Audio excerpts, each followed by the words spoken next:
It's good though, isn't it? Full fight weeks back, full activities, and on Saturday night, 60,000 fans are going to be in Tottenham Hotspur Stadium. It's going to be a pretty special night. Yeah, I like to.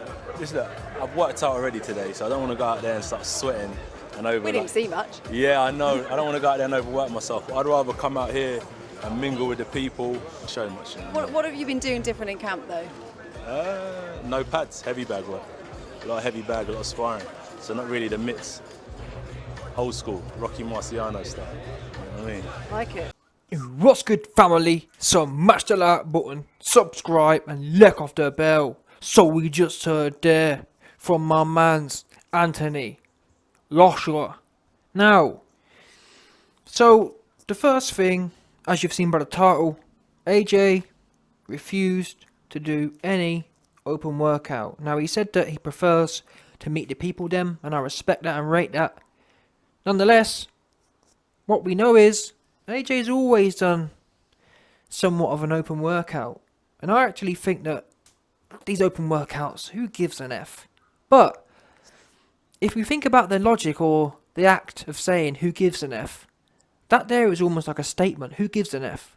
But it's one thing if AJ his whole career had never gave an F. It's another thing when for the first time in his career, I'm pretty sure even in the Ruiz rematch, people were saying, oh look, AJ, he's looking a lot more light on his feet and whatnot. Remember, that's what the takeaway was. People were looking at Ruiz saying, oh look, Ruiz looks heavy.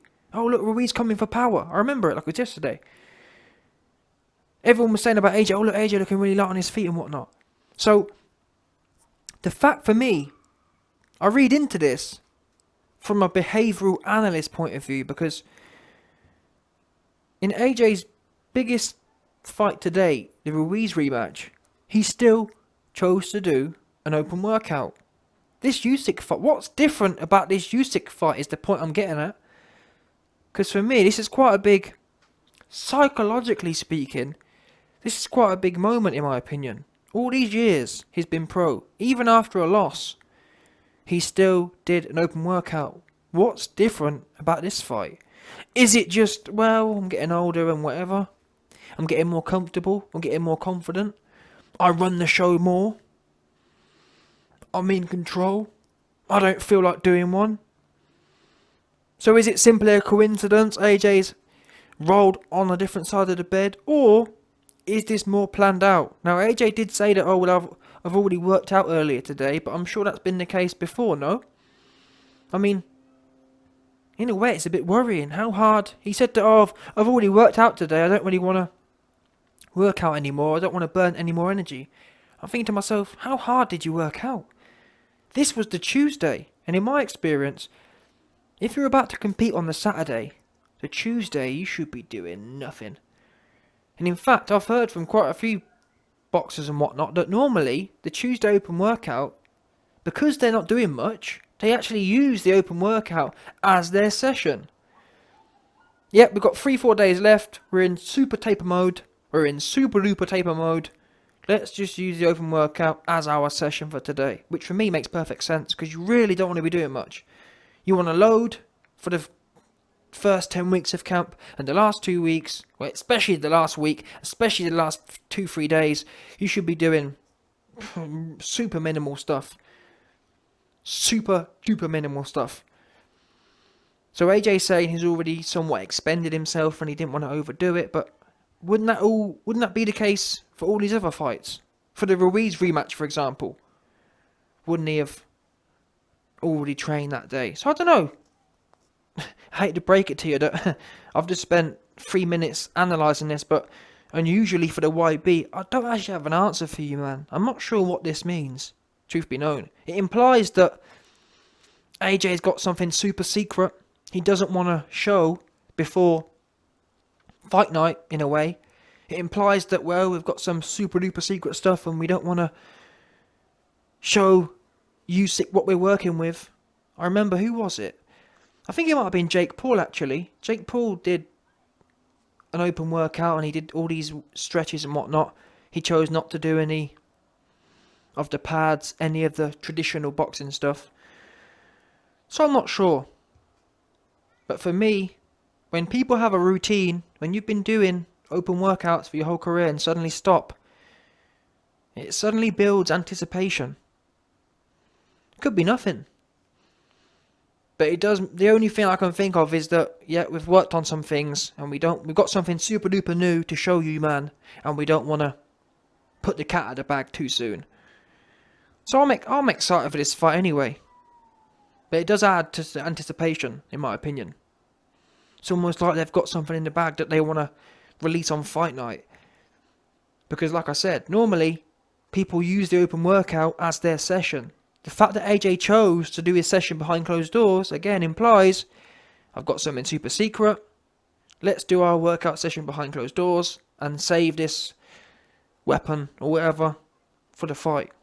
Now, moving on. AJ also talked about, it's all kind of linked in a way. He talked about how he's made some relatively big changes in his training. He said that he's no longer doing pads. He's focusing on sparring and on bag work. He said that he's going back to the old school style. Again, this implies that they've made some real key changes. Are they the right changes, in my opinion? Who knows? Me personally, I do like the idea of sparring more, but you've got to be doing intelligent sparring. For me, it doesn't matter what you do. You can do pads in an intelligent way. It's not a case of it's not, if that makes sense. It's not a case of bags intelligent and pads aren't. It's more of anything you do can be done intelligently with high IQ, in my opinion. And that's what does worry me to an extent. The fact that AJ is suddenly, we've stopped doing pads. It's almost like he's trying to find the answer trying to find the perfect combination. Rather than looking at his tools and saying, wait a minute, maybe it's not the fact that what we're doing is the problem. It's how we're doing it. I.e., it's the people that are telling me what to do that are the issue. There's different ways of looking at things. At the moment, it's almost like AJ's troubleshooting. Okay, well, maybe we'll stop doing pads then. That's not it. Like I said, if you're doing pads with someone like Shane McGuigan, high IQ dude, pads can work. Bag can work. If you're not, then you've got an issue. Because these things we use are tools. What's the saying? A bad worksman blames his tools. If you're going from pads to bag to this to that, you're troubleshooting the wrong thing. What you should be doing is, in my opinion, is saying, we know for a fact the pads are an inanimate object. They're not real. They're not humans. They just are what they are. So the fact that AJ's sitting there saying we're not doing pads no more, that really tells me that there's something deeper going on here. So quite an odd thing to say. Why would you suddenly stop doing that for? Pads were never the problem. I mean, if you're doing pads with McCrappen and all he tells you is, that's it, nice and slow, nice and calm with a jab, then yeah, it might be a bit of a problem. But again, you're barking at the wrong tree. It's not the pad's fault. Some people can do high level pads. Rob McCrappen, that's it, nice and calm with a jab. Do you understand? It's a bad worksman, not the tools. And the fact that AJ's got to this point of literally banning different parts of a workout rather than addressing the real problem.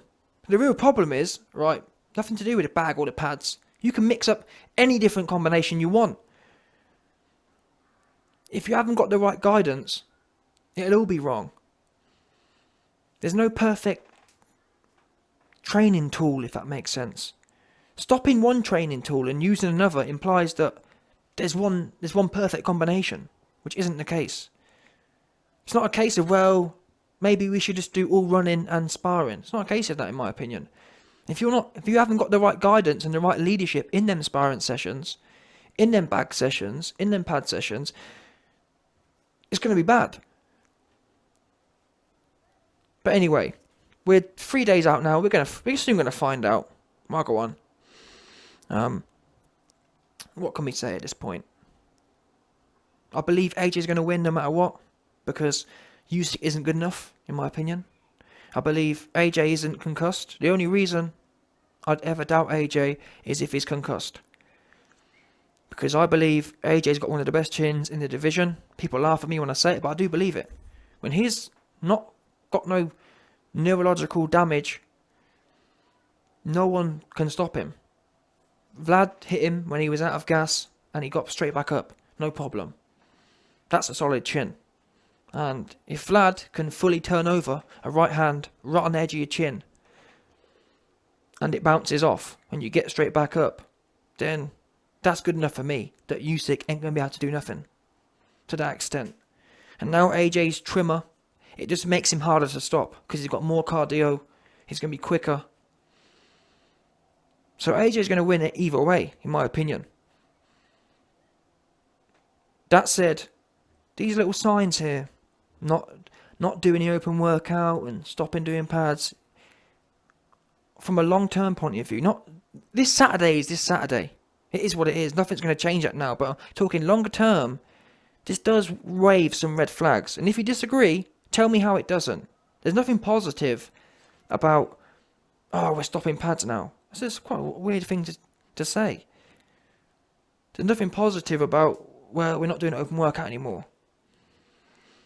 Maybe though, maybe I'm wrong. Maybe they're going to come out on Saturday and it's going to be, wow, yeah, I see why they didn't do the, I see why they stopped doing the open workout. They had some mad skills to show us.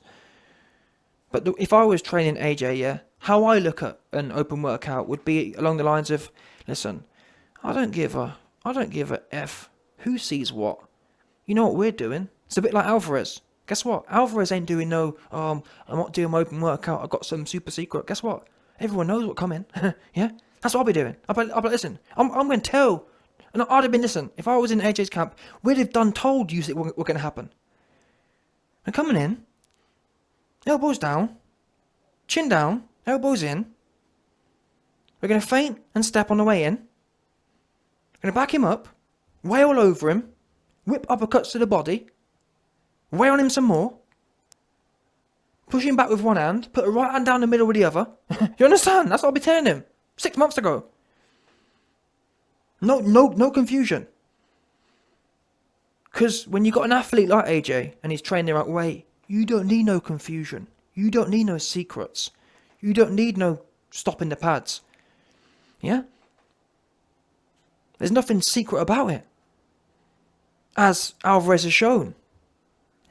Yeah? Straightforward. But anyway, let's see how it plays out.